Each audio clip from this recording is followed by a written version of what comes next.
E o encontro do BRICS termina hoje no Rio de Janeiro e os países participantes defendem fundo para a preservação das florestas e enfrentamento das mudanças do clima. Quem traz mais detalhes sobre esse assunto com a gente é o sócio-diretor da Biomarketing, José Luiz Tejon, que já está aqui ao vivo. Tejon, bom dia, bem-vindo. Bom dia, Carol. Bom dia, Valteno. Prazer estar com vocês. Obrigada aí pela disponibilidade. Tejon, o BRICS então defende fundo global para enfrentar efeitos do clima. Vamos repercutir um pouquinho esse assunto? Pois é, Carol, Valteno e nossos telespectadores, eu sinto falta de uma visão um pouco mais profunda e estratégica na condução do assunto agronegócio, alimentos, envolvendo não só os países originários do BRICS, mas todos os convidados e ali os países adjacentes. Se você olhar bem o tema, quando falamos de comércio, aspectos ambientais, inteligência artificial, ele tem por trás disso um cenário muito maior, que é insegurança alimentar, insegurança energética, insegurança do clima, insegurança social. Exige um ambiente gigantescamente maior por trás dessa ponta que aparece aí do iceberg ou aparece aí mais nas redes sociais. Quando olhamos as quatro maiores agriculturas do mundo, três são BRICS. A China, que é a primeira, o Brasil, que é a terceira, a Índia, que é a quarta, segundo os Estados Unidos. Então, as quatro maiores agriculturas do mundo, três são do BRICS. Quando olhamos a maior população planetária consumidora do mundo, está nos BRICS e nos países aqui convidados, em volta dos adjacentes. Quando olhamos também o aspecto do suprimento de insumos fundamentais, como é no caso fertilizantes, ali também está um grande elo do mundo. E para enfrentarmos, de fato, o aspecto ambiental do mundo, será necessário incluir cerca de 500 milhões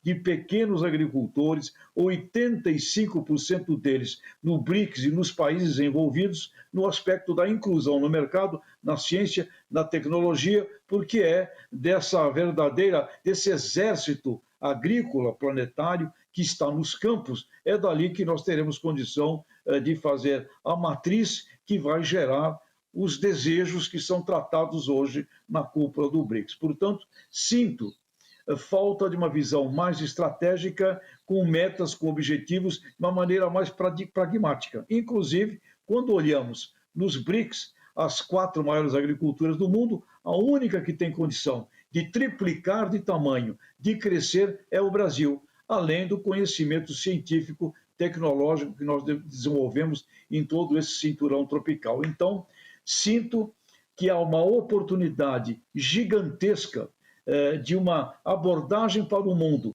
da visão do agronegócio e dos alimentos a partir do BRICS, mas sinto que ele fica não na profundidade que nós deveríamos trabalhar na busca, inclusive, como temos aí a presidência do BRICS,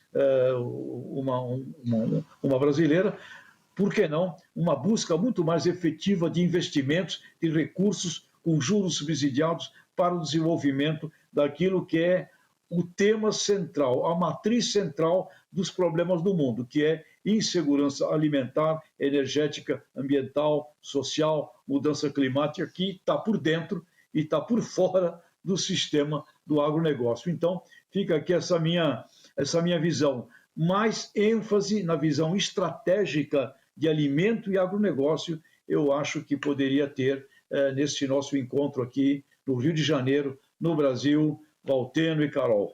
Tejon, eu queria a sua análise sobre... Bom, nós estamos passando por uma crise de multilateralismo, essa cúpula foi esvaziada com a não vinda do presidente chinês, e o Trump está ameaçando taxar em 10% os países que se aliarem aí ao BRICS. A gente já vem sofrendo com as taxações norte-americanas. Qual é o custo nosso nesse alinhamento com os países do BRICS? Bom, meu caro Valteno, o Trump é um babaca, me permita a expressão. Ele é um gambling man, é um jogador de cassino.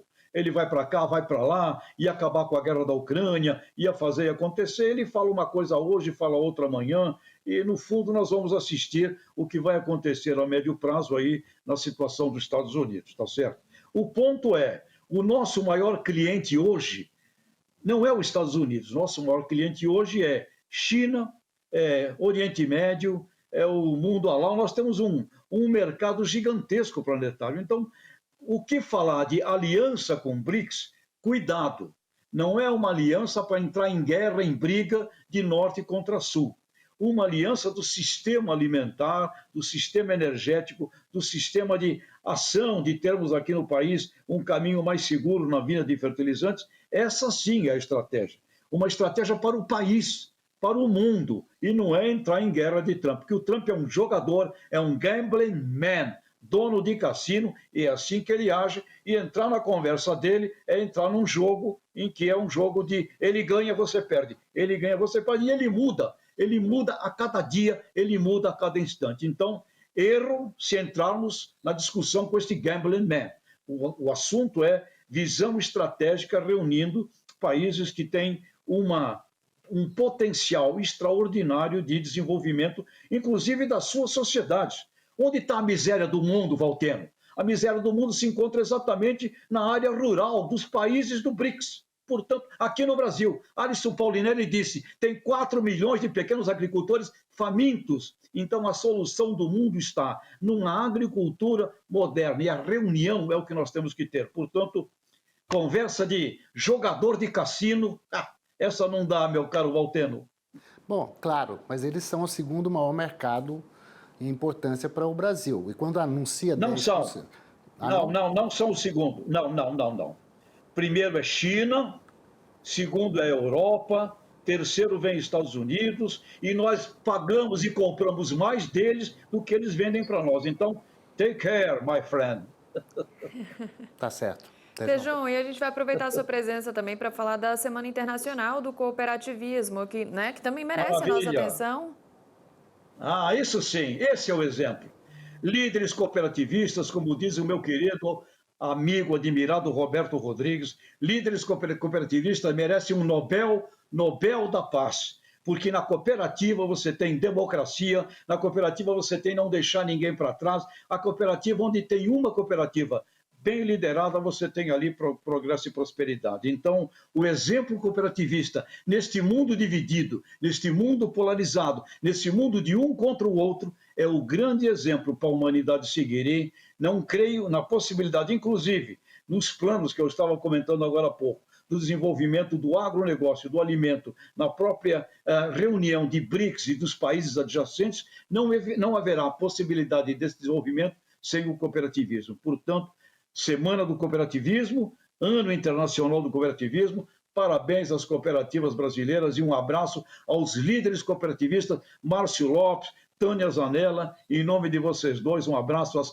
4.500 cooperativas do Brasil, que é o maior negócio do país. Reunidas as cooperativas do país, você tem um movimento de 700 bilhões de reais. Não há empresa nenhuma no país com esse tamanho, com 27 milhões de brasileiros envolvidos. E no agro, sabemos muito bem, Valteno, Carol, no agro, 55% da produção e em diversos segmentos a liderança da produção, principalmente quando envolve mais o mundo da própria proteína animal. Parabéns, cooperativas e povo brasileiro.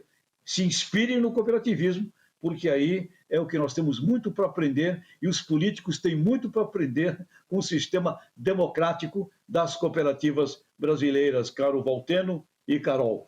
Bom, professor Roberto Rodrigues, que é o nosso embaixador enviado para a COP30 para representar a agricultura brasileira nos debates lá em Belém do Pará, a partir de novembro desse ano. Tejão, obrigado pela sua participação aqui, pelas informações, estamos esclarecidos aí. Estados Unidos é o terceiro maior estado, quer dizer, representa o terceiro mercado importante do Brasil, não é o segundo. Peço desculpas pelo equívoco.